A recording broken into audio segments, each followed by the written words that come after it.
Most Sonic games put the pedal to the metal, but Sonic Superstars trades the traditional breakneck pace for new Chaos Emerald abilities, a larger focus on exploration, and slightly more challenging bosses.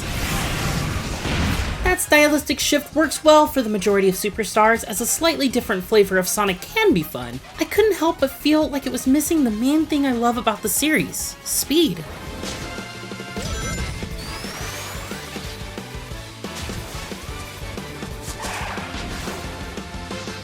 Sonic Superstars campaign is split into 3 stories across 11 zones all over the new Northstar Islands, showcasing flashy levels that occasionally draw inspiration from other well-known stages in Sonic's history. For example, the Speed Jungle Zone brings back the use of vines from the original Sonic the Hedgehog's Jungle Zone, Pinball Carnival puts both a fun and spooky twist on Sonic 3's Carnival Night Zone, and the Press Factory is a more industrial version of the Press Garden Zone from Sonic Mania. I don't think any of the new stages will crack the top of my list of all-time Sonic favorites, but there are a lot of great additions to the series here, and I enjoyed that each one has a cool quirk with it. One is a giant snake burrowing throughout the level that gives you a slight bounce when moving along it, while another has patches of thick fog that obscure your vision. I also really enjoyed Lagoon City, which felt like a giant water theme park and made the best use of the new water power granted by one of the Chaos Emeralds. There are multiple routes to take in each level. The higher you ascend, the faster the route, while the lower routes focus even more on the platforming side. At first, it was fun to explore those lower routes, using different playable characters and the various Chaos Emerald powers to explore their less streamlined paths for secrets, but after discovering my only reward for that exploration was either more rings or a currency used on cosmetics in the lackluster multiplayer battle mode, there wasn't much incentive to try and navigate the extra hazards and enemies. That meant I eventually just wanted to stick to some good old-fashioned going fast, but even when I took the highest routes, I didn't feel the speed I've come to expect over the past 30 years of Sonic. It wasn't until after the 15 hours I spent clearing all the story content that I was able to go back and start to find more efficient routes in order to get a better feeling of that speed. Still, that doesn't help the fact that everything feels a bit too slow out the gate for your first playthrough. Collecting the Chaos Emeralds is more straightforward than ever this time, as the increased focus on exploration encouraged me to seek out the giant golden rings that hide them during my travels. Finding one sends you off to play a short minigame to earn the emerald, which ended up being the one minigame I didn't mind stopping for, as it was both entertaining and rewarding. And the Chaos Emeralds are no longer relegated to only granting Sonic the ability to go super, as each one now grants a unique power. Abilities like Avatar and Bullet became quick favorites of mine. Avatar creates clones that race across the screen, while Bullet lets you launch yourself in the direction of your choice multiple times. Bullet became extremely helpful when playing as Sonic specifically too, as he lacks the extra movement options you get when you play as Tails, Knuckles, or Amy. Superstars' 3 campaign story pits Sonic and friends against Eggman and Fang, though Eggman does most of the heavy lifting. He'll challenge you regularly with various egg machines shaped like clowns, dragonflies, and giant mechs, and more. But gone are the days of constantly bouncing to destroy them quickly. Long sections of them being untargetable as you wait to counter specific attacks can mean bosses often outstay their welcome, as they sometimes double or triple the completion time of a stage. Meanwhile, Fang might have some of the most challenging boss fights in any Sonic game, with small vulnerability windows to take damage, multiple phases, and numerous one-hit kill attacks that ignore your collection of rings. This started as a welcome difficulty spike, but became flat out frustrating after fights started to drag on and on. Thankfully, you'll still be able to enjoy Superstar's phenomenal soundtrack as you fight them, with music that matches the theme of each stage perfectly. I couldn't find one that didn't have me tapping my toes to their percussive and electronic beats. Nearly every track, with a special shout out to Lagoon City Act 2, had me replaying their stages just to idle and listen to their music. Unfortunately, the sound design isn't up to the same standard.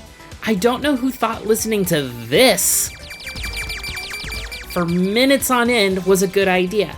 I ended up muting my TV at times to keep myself from getting a splitting headache. Superstars also includes 4-player drop-in, drop-out local co-op, but as great as this sounds, it could be better in its execution. The experience is clever at its best and frustrating at its worst, as the camera doesn't seem to have any rhyme or reason for who it decides to follow. Sometimes it would track me as Sonic as I sped past my co-op partner playing Knuckles, while other times it would allow me to run off the screen while he climbed a wall. This type of thing was a constant occurrence. It's also a shame that Superstars doesn't feature any accessibility settings, and many actions require repetitive button presses. This would be fine if it weren't a common occurrence, but anyone who wants to make full use of flying as Tails needs to constantly press the jump button to ascend in height. The worst offender, though, is one of the later bosses that can capture you in an electric web, and if you fail to break free via button mashing, it hits you with a one-hit KO move.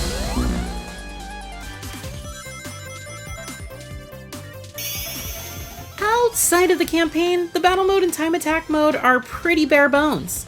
I don't expect a lot from a time attack mode, and this one at least does have simple leaderboards to see others in your best times. It's serviceable if you want to know just how fast you gotta go, but it's a bummer that you can only challenge the ghost of your own best times and not those who may have ranked higher on the leaderboard, which would be immensely helpful in learning the best routes to improve my own times.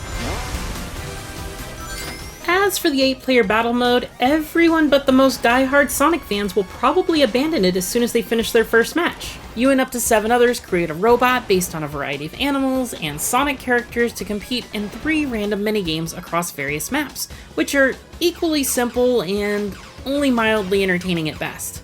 I only saw 4 minigame options in the 10 or so matches played: a standard race to the finish, a survival game that challenges you to stay on crumbling platforms, a game called Star Snatcher where you must collect more stars than your opponents, and finally Zap Scrap, which has you blasting opponents with sparks of electricity for points. The higher you place after 3 rounds, the more giant Sonic coins you'll be rewarded with, which you can spend in the shop to customize your avatar. You can also earn these coins during the campaign, as anytime you pass a checkpoint with more than 50 rings, it opens a portal that takes you into the classic Sonic minigame, where you must maneuver around the inside of a rotating set of blocks to reach the goal. These were fun initially, but as they began to repeat themselves, I started avoiding them sometimes during the first campaign, and then almost every time in the second, because they just slowed the pacing of the stage down even further.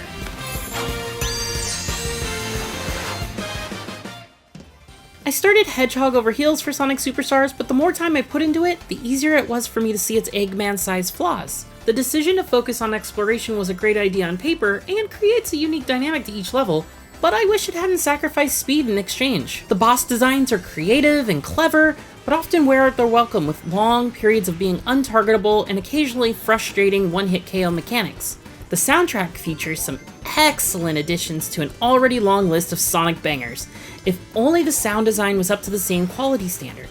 And while the campaign is still enjoyable, Superstars multiplayer components are far worse options than anything in the past Sonic games. Like digging emeralds out of the rough, Sonic Superstars' new ideas end up feeling like a mix of both interesting and ill-advised, making it an amusing Sonic game, but not exactly a super one.